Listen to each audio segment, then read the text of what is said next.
An Indiana man has been charged with murder in the beating of his girlfriend's 17-month-old toddler, whose heart was ripped in half. It all began at 10:45 a.m. on Monday the 17th of May at 2746 Millbrook Drive in Fort Wayne.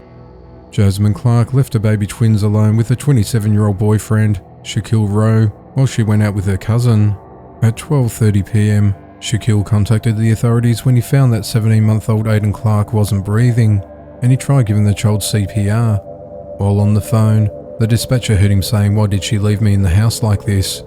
When first responders arrived, after going inside they found Aiden on the floor of the apartment.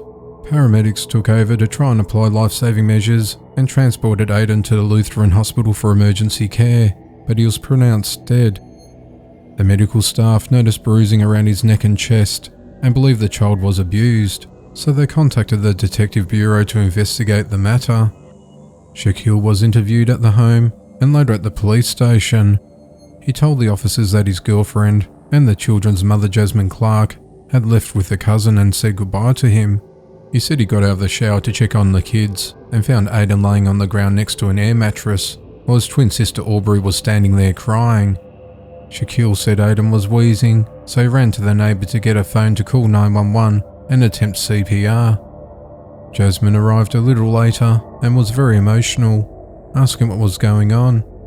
She explained to the officer that she left the premises around 10:45 a.m. and left Shaquille with the kids, but refused to speak any more about the matter or sign any forms. She said she just wanted to go to the hospital to see Aiden, so she left. A male witness arrived on scene well after the incident and told the detective that he knew Jasmine really well. He said that Jasmine was at his house when they got the phone call from Shaquille when they learned that something was wrong with Aiden. He said that he lives about 15 minutes away. At 9 a.m. the following day, an autopsy was completed on Aiden. The medical examiner confirmed that Aiden had died of blunt force trauma to his chest, and his death was ruled a homicide. It was further advised that the baby suffered a fractured sternum, and his heart was ripped in half, causing massive internal bleeding. It was also stated that the child suffered from blunt force trauma to his left midsection, causing a lacerated spleen and hemorrhaging around his kidney and pancreas. It was estimated the boy died within 2 to 5 minutes of sustaining his injuries. Not long after, Shaquille was let out on bond on lesser charges of abuse. He's been rearrested and is back in custody. He's now facing a murder charge, along with a string of other indictable offences relating to the beating death of Aiden. He's held in the Allen County Jail as he awaits trial. 88-year-old Missouri man Larry Shaw has been charged with the murder of 52-year-old Kenneth Barnes. The pair had lived together for about 7 years in a home owned by Barnes, located along the 2700 block of North 31st Street in Ozark, just east of Fremont Road. Shaw tired of his younger roommate bossing him around, telling him to do chores, calling him names while using vulgar language. He felt belittled by him and badly mistreated. Shaw's routine started as normal on Wednesday morning on the 19th of May. He had breakfast and had his prescription pills. He then went upstairs and grabbed a handgun, stored it in between the cushions of the couch, and waited patiently in the recliner before Barnes went upstairs. 3 hours later at 11:30 a.m, Barnes approached him and ordered him to do some chores. At that moment, he grabbed the gun and shot him once in the chest. Barnes's daughter also went up to Shaw and asked what happened. He told her dad was hurt and needed help. Barnes ran for help, while Shaw continued sitting in his recliner until Barnes's daughter ran outside hysterical. As his daughter performed CPR on Barnes, the authorities were contacted, and when they arrived at the property, they found Barnes lying dead outside. Shaw told the investigators they'd considered going outside to shoot him in the head to make sure he was dead. A paramedic at the scene told police that Shaw was still holding a gun when they arrived and made spontaneous utterances while on scene about shooting and killing Barnes. Shaw was immediately taken into custody. When the detective asked Shaw if he was in fear when he shot Barnes, he said he wasn't scared and he was kind of tickled when he shot him, and he made it very clear that he was glad he was dead and had absolutely no remorse for his actions. The detective asked Shaw what he believed should happen to him after what he did to Barnes. He said, "Well, I hope I get the chance to piss on his grave."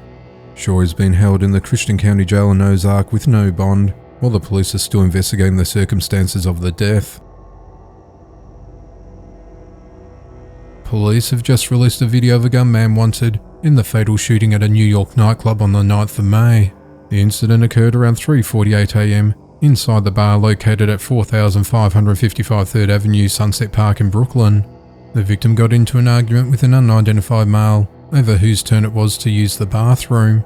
The dispute escalated shortly thereafter when the unidentified male produced a handgun and shot the victim once in the head before fleeing the crowded room. Emergency services were contacted, and when first responders arrived, they found an unconscious and unresponsive man laying on the ground with a gunshot wound to the head. The authorities identified the victim as 30-year-old Shamar Watt. Watt was rushed to the St. Barnabas Hospital, but he succumbed to his injuries 2 days later. Police are still looking for the gunman as he remains at large. A man attacks a woman with a knife along a New York substation platform, but she's saved by another commuter as he's wrestled away from her. The incident occurred along the Union Square subway station. A man was walking along a platform just after 10 p.m, Wednesday the 19th of May, when without warning, he lunges at a 54-year-old woman with blonde hair and a black dress, stabbing her in the collarbone and the back of her shoulder multiple times. A man named Sean Conboy had the man in his sights as he was acting suspiciously leading up to the assault. Then as the man attacks the woman, Sean immediately springs into action to save her. He said that the victim was pulled backward by the attacker and she screamed, and then an arm and a hand came out with a fairly long blade, 5-inch dagger maybe, and made an arching sweeping motion. Sean said that his natural instincts kicked in that led him to rescue the woman by wrestling the attacker to the ground. Other commuters stepped in to help, pinning the suspect's ankles and feet down until the police arrived. At the time he felt vulnerable and said, "I was able to work my forearm under his throat, and I pulled his hair back to prevent him from biting me because he was attempting to bite my arm." As the attacker was held down, the authorities arrived and arrested the suspect. The suspect has since been identified as 22-year-old Joshua Nazario. Nazario reportedly suffers from schizophrenia, and it was said that his medication ran out. He was held in custody as the authorities investigate the matter. Meanwhile, the victim is at home recovering, and Sean is happy he made it out alive. An 83-year-old man has died after being viciously attacked by a fellow 87-year-old resident at a Bronx, New York nursing home. The incident occurred at around 6 p.m. on Friday the 21st of May at the Pinnacle Multicare Nursing and Rehabilitation Center. The older of the two men, Clifton Byrne, went into Lloyd Godfrey's apartment next door. An argument could be heard between the two, followed by blood-curdling screams as Godfrey's head was repeatedly smashed into the concrete floor. Nursing home staff contacted the police, who arrived around 6:15 p.m. and found the victim's lifeless body lying face down while the attacker was soaked in his victim's blood. At around 6:30 p.m, he was taken into custody and he was charged with murder. It's unclear what the motive of the attack was, although Byrne is said to suffer from dementia. As the investigation into the matter continues, it's unclear whether charges against Byrne may be modified or dropped due to his medical condition.